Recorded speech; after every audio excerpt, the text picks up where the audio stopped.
Hey, Marlo here from Marlo Madness Motors. This is to answer, hopefully, some questions to a viewer of mine, Philip May, about the construction of the rear seat for my 1983 Yamaha SRV540. He's got some questions, so let's see if we can answer them for him. Here we go. So we haven't been in here in a minute, or two or five, but so let's see. I did a lot of work to this machine, and there's been some question here. So this doesn't actually have the trunk. Let's see, we'll flip it in here, into your holder. Maybe. There we go. All right, so this doesn't actually have the trunk. So it just, the seat covers, like he said, is aftermarket, and we just have the flap. There's not an actual trunk in here. This seat cover happened to have that. So the question was how the rear seat is constructed. Let's get to find the right drawer here. Probably this one. Okay. So we're gonna take the rear seat taillight lens off. I had this all, when I redid the seat, I had it all apart, so it should come apart fairly easy. I can get to it.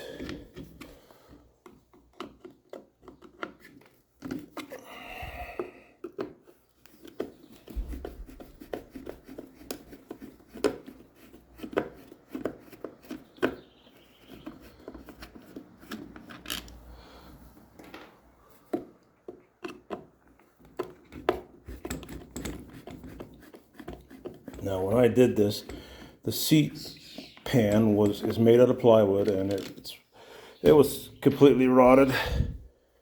So, oh, it looks like I got a different screwdriver in there.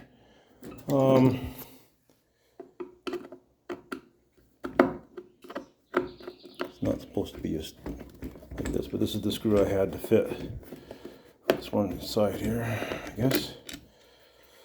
So when I took it all apart, what actually happened was this is the bracket here, if you can see that, for the taillight, and these ends were rotted off. So I made new ends and riveted them to the taillight like the original would have been. And then, of course, the holes go this is where the seat mounts is here.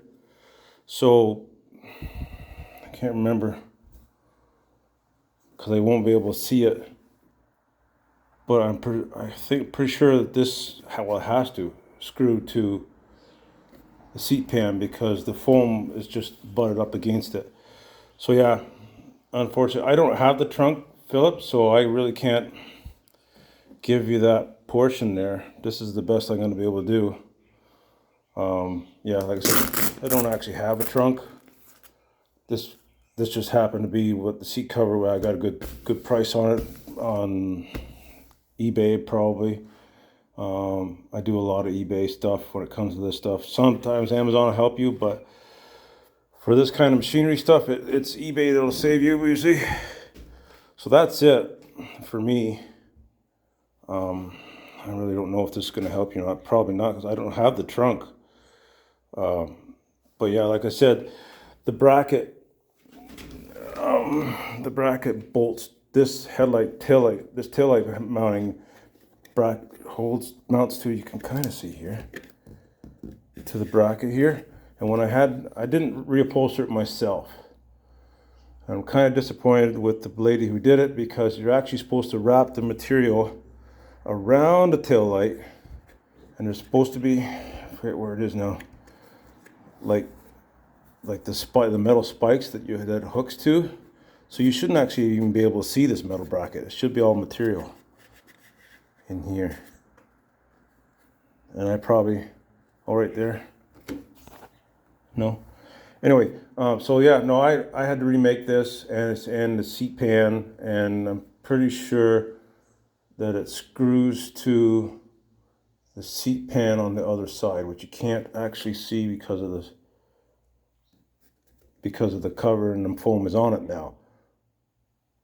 But yeah, I'm sorry, Philip, I don't have the trunk, but this is what I had to do to fix it, because when I got this machine back, the seat cover had been sitting outside for 1 year and it completely dried out, and that's why it's not original. But yeah, it bolts, it bolts here and it bolts back here,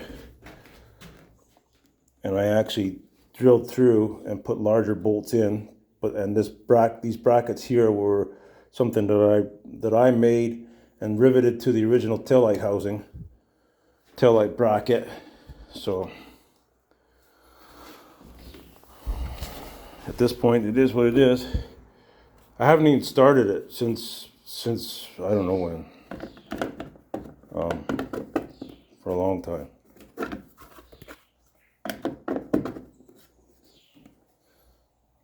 Where does that screw go?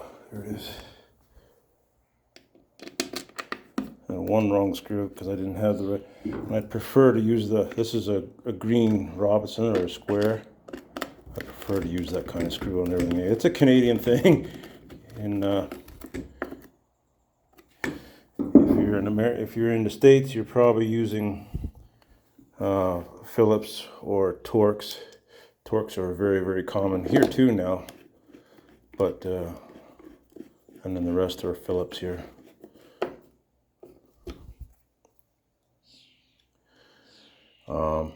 Yeah, and no, Philip, I'm not working on any other sled stuff at the moment. I probably won't either. This is the only reason I have this sled is because it was mine 30 years ago, and I sold it. And then about 3 years ago, the fellow I sold it to 30 years ago was wanting to get rid of it and asked me if I wanted it back. So I bought it back from him for considerably less than what I sold it to him for, but it needed a fair bit of work to make me happy with it again. There you go. Yeah, I don't know if this helps you at all, Philip, but thanks for watching.